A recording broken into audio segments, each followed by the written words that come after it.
네, 안녕하세요. 네, 안녕하십니까. 저는 한국모바일게임협회 부회장을 맡고 있는 김현규입니다. 오늘 이 귀한 자리를 마련해 주신 고진 회장님께 진심으로 감사드립니다. 저희 그 한국모바일게임협회는 약 600여 개의 중소 모바일 게임 개발사로 이루어진 사단법인입니다. 그래서 저는 이제 오늘 그 게임 산업에 대해서 말씀을 드릴 건데요. 2016년 게임 산업의 규모, 대한민국 게임 산업의 규모는 11조 원입니다.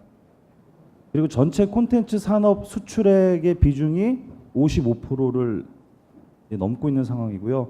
하지만 앞서 이제 그 교수님들께서 말씀해주신 바와 같이 게임 산업도 그 양극화와 다양성 부족으로 인해서 그 생태계가 지금 굉장히 위험한 상황입니다. 중소개발사, 인디 개발사들은 이제 점점 더 그 설 자리가 없어지는 게 현 상황이고요. 네, 그래서 하지만 오늘 또 이제 주제가 또 주제이다 보니까 그 4차 산업혁명 이야기를 꺼내지 않을 수 없어서 간단하게 준비된 이야기를 짧은 시간 안에 말씀드리겠습니다. 게임 중독 방지법과 게임 셧다운제를 둘러싸고 벌어진 특정 생산자와 소비자의 대치는 긍정적이든 부정적이든 우리 사회에서 게임이 미치는 심대한 영향을 반증하고 있다.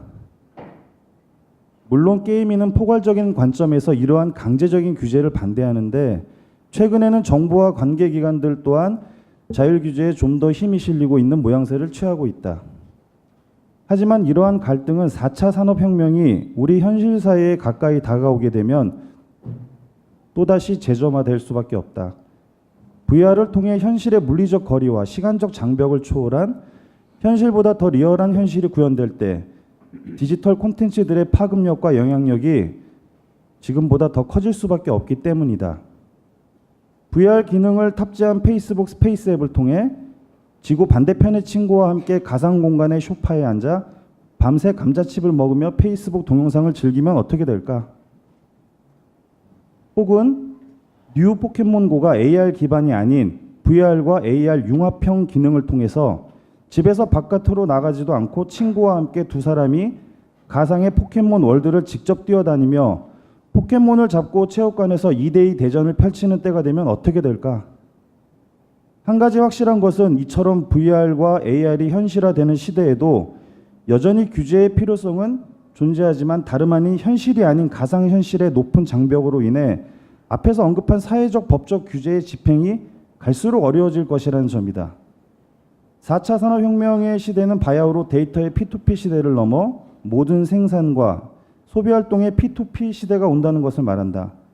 이에 따라 소비자가 일방적인 소비의 객체가 아닌 다원화된 콘텐츠의 생산 주체가 되는 말 그대로 소비자가 더 이상 소비자가 아닌 시대가 도래하는 것이다.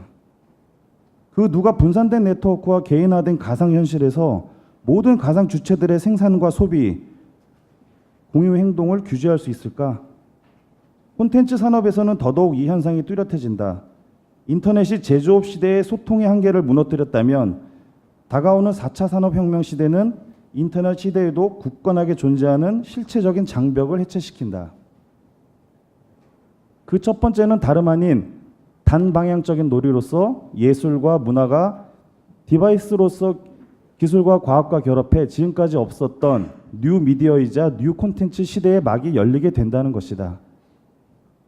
이러한 융복합 콘텐츠의 생산자와 소비자는 다원화되고 파편화되어 있긴 하지만 아래와 같은 몇 가지 공통점을 가지게 될 것입니다. 4차 산업혁명 시대는 생산자의 기술 격차가 줄어들어 소비자에게 감성과 감동을 주느냐가 구매의 필수 조건입니다. 차가운 3D 영화 파이널 판타지는 실패했지만 따뜻한 2D 영화, 2D 애니메이션이죠. 너의 이름은 대성공을 거두었습니다. IP의 화합적 결합이 아주 중요한 시대가 도래했습니다. 포켓몬고는 AR의 기술적 우위 요소도 있었겠지만 포켓몬 IP로서의 정체성과 화학적으로 결합해 시너지를 불러온 대표적인 사례입니다. 초융합 시대의 중요성. 이미 게임, 영화, 음악, 애니메이션, 웹툰 등은 유형적 구분이 무의미한 시대입니다. 여러분들이 잘 알고 계시는 마블 퓨처 파이트는 미국에서 만들어진 만화입니다. 그 만화가 영화가 되고 그 영화가 그 대한민국의 모바일 게임 개발사 넷마블을 통해서 모바일 게임으로 글로벌 출시가 된 대표적인 사례입니다.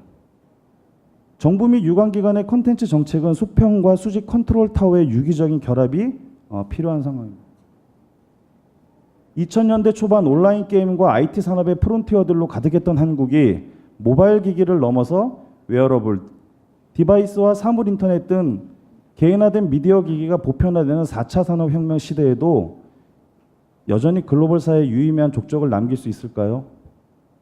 이에 대한 해답으로 정부가 나설 것이 아니라 민간이 그 주체가 되어야 한다는 이야기도 맞고 정부가 민간 기업의 훌륭한 페이스메이커가 되어야 한다는 이야기 또한 맞습니다. 다만 페이스메이커가 필요한 종목은 단거리 경주가 아니라 장거리 경주이며 손을 내밀 대상은 디지털 콘텐츠 산업의 1등 주자들이 아니라 출발선에 들어서는 것을 포기하거나 장애물에 넘어진 후발 주자들이 되어야 합니다.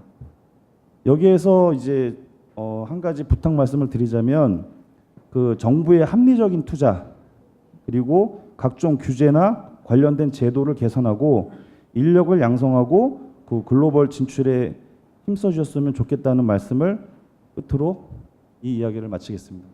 감사합니다.